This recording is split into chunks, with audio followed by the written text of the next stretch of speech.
Magandang araw po sa inyong lahat. This is the On the Contrary, the series number 1 para po sa artikulo ng Guardian Stop Global Warming Foundation Incorporated. Ang ilog at basura ng Marilao, si Mayor Guillermo at ang DENR.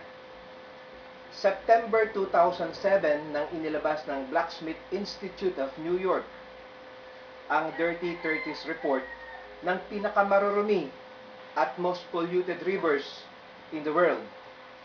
At isa sa mga nanguna rito, bukod sa ilog ng May Kawayan at Obando, ay ang ilog ng Marilao.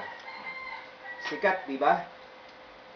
Ang dalawa pa ay ang mga ilog ng May Kawayan at Obando na mga pawang nasa lalawigan ng Bulacan. Mas sumikat, di po ba? Noong taong din iyon ay lumabas ang mga documentary reports kasama na ang ipinalabas ng GMA7 ni Miss Jessica Soho, at ng sumunod na taon ay ang documentary special ng ABS-CBN Channel 2 na The Correspondence ni Mr. Abner Mercado. At dahil dito ay naisalarawan at nakita ng malapitan ng buong Pilipinas at ng buong mundo kung gaano na nga kalala ang sitwasyon ng ilog ng Marilao. Sikat na po, di ba? Na sa totoo lang ay nagsimulang maghingalo ito. Humigit kumulang ay dekada 90 pa o baka mas maaga pa. Basura at iba't ibang klase ng basura at laksa-laksang kapabayaan ang itinuturing na pangunahing mga dahilan kung bakit umabot sa karimari-marim na kalagayan ng ilog ng Marilao. Ayon pa sa panayam noon ng taong ding iyon na 2007 sa matagal ng alkalde ng Marilao na si Mayor Peping Guillermo on National Television, ay tahasan niyang sinabi na ang tone-toneladang mga basura daw na nananahan sa ilog ng Marilao at karugtong na Prensa Dam o ang tawag namin ay Prensa Dump Site ay nagmula daw sa upstream nito na ilog ng Valenzuela City, bagay naman na hindi sinang-ayunan ni Mayor Sherwin Gatchalian. Halos masisi rin ang mga ilog ng Malabon, Navotas at Caloocan City. Ikinakaba ng marami na ang pagtuturoan na ito ay umabot pa ang sisi sa ilan pang mga lugar sa South hanggang sa Batangas, Laguna at karatig pang mga bansa sa Asia. Mailigtas lamang nila ang kani-kanilang mga sarili. Hindi rin malayo na ang lumabas na may kapabayaan nito ay may pagkukulang ay sina Magellan at Lapu-Lapu. Huwag lamang mabahiran ang kanilang mga reputasyon kung mayroon pang natitira. Inaanyayahan po namin ang lahat na ating bisitahin ang pamosong ilog ng Marilao at ang Prensa Dam nito upang ating personal na masaksihan ang tunay na kalagayan nito, kung ano-ano at saan-saan pa nanggagaling ang mga dumi at basura na naging sanhi ng paghihingalo hanggang sa tuluyan ng pagkamatay ng ilog na ito. Nandiyan dyan ang mga business establishments sa pangunguna ng hindi masaling-saling na Vitarex Corporation, na kung kayo ay naglalakbay sa kahabaan ng National Road o ng North Luzon Expressway o NLEX, ay agad mong malalaman na ikaw ay bumabagtas na ng bayan ng Marilao kahit na ikaw ay natutulog dahil sa tindi ng napakabaho na amoy na kung hindi ka magtatakip ng ilong ay malamang na masuka ka. Karamihan sa mga establishments na ito ay nakatutok diretso sa creek, konektado sa ilog, kung hindi man ay nakatutok na mismo dito na araw-araw ay naglalabas ng kani-kanilang liquid toxic chemical waste. Nandiyan ang mga informal settlers na hindi lamang nagsisilbing kanilang basurahan ng ilog, kundi ito na rin ang nagsisilbing kubeta at Poso Negro.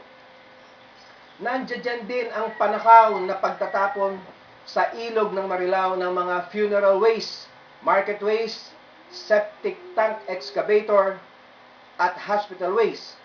Nandiyan din ang maraming individual na mamamayan na walang habas at pakundangan kung magtapon sa ilog. Sa brutal na pagsasalaulang ito ay hindi pa nagkasya ang mga contractors.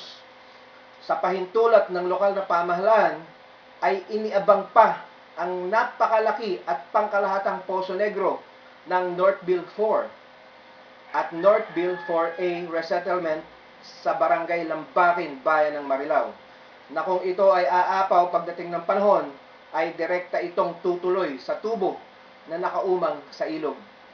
Nandiyan din ang mga tannery o balatan, ang gintuan, ang poultry at piggery farms. Ang pinakamasakit sa lahat ay kasing edad na halos ng ating mga may kaidirang mamamayan. Kahit na kasing edad na mismo ni Mayor Guillermo at ni Engineer Lito Cabanayan ng Environment Management Bureau o EMB Region 3 Director, ang napakaraming batas at ordinansa upang protektahan at pangalagaan ang ilog ng Marilao na patuloy na binabaliwala, nilalabag at mahigpit na hindi pinatutupad, considering na nangyayari ang mga paglabag sa tungkil lamang ng ilong ng mga kinauukulan. Nakatakatakang patuloy na nakakakuha o nakaka-renew ng kani-kanilang mga environmental clearance certificate at mga permiso mula sa lokal na pamahalaan para mag-operate. Palasak mo nang maririnig kay Mayor Guillermo na hindi magiging matagumpay ang mga proyekto ng kanyang makasariling pamahalaan, na kung hindi daw kuno makikiisa at tutulong ang mga mamamayan, pati na ang mga NGOs o non-government organizations, since ang pinabayaang problema ay may koneksyon sa usaping pangkalikasan, ang Guardian Stop Global Warming Foundation Incorporated ay tumugon sa pamamagitan ng aming mga taglay na proyekto, project plans at disenyo, kasama na ang mga feasibility studies at proposals na may tema na pinakamatipid, pinakamoderno, pinakaepektibo at pinakamabilis na solusyon sa kinakaharap na problema at kahihiyan ni Mayor Guillermo at ng bayan ng Marilao, kasama na ang bayan ng Bulacan na basura at patay na ilog nito. September 4, 2008, nang ang Guardian Stop Global Warming Foundation Incorporated ay magbigay ng formal na proposal letters mula sa Mayor, Vice Mayor at mga konsehal ng Marilao na humihingi ng pagkakataon upang maihayag sa Sangguniang Bayan ang proposal. Ito ay tinanggap na noon ng outgoing Municipal Secretary na si Mr. Monching Villamar sa pamamagitan ng kanyang kalihim. Ito ay inabot na ng humalili sa kanya na si Ginoong Edgar Ramirez pagkatapos ng napakaraming follow-ups kay Mr. Ramirez at maging sa Municipal Administrator na si John Luis Santiago, na anak ni Vice Mayor Tito Santiago, ay wala pa ring tugon hanggang sa panahon na ito, July 2009. O hindi nila alam ang tamang etiketa at pagtugon sa mga formal letters. April 23, 2008, nang lumabas sa tabloid na Remate ang isang larawan na may isang tao o ilang tao na may mga hawak na pala at kalaykay sa pangunguna ni Mayor Guillermo na nakakiting, nakakaloko pa na may pamagat na Ilog Marilao. Malinis na. Ang bigat. Ibang klase talaga. Sa inyo pong nasaksihan sa mga documentary specials ng mga television networks at sa aktwal na pagmamasid sa Ilog ng Marilao, partikular ang natabunan na ng basura na Prensa Dam, kaya po kayang linisin ang kabuuan nito ng ilang araw o ilang linggo na ang gamit ay mga moderno at state-of-the-art equipments ng Marilao na mga kalaykay at pala upang linisin ang kahabaan at kalakihan ng ilog ng Marilao at Prensa Dam.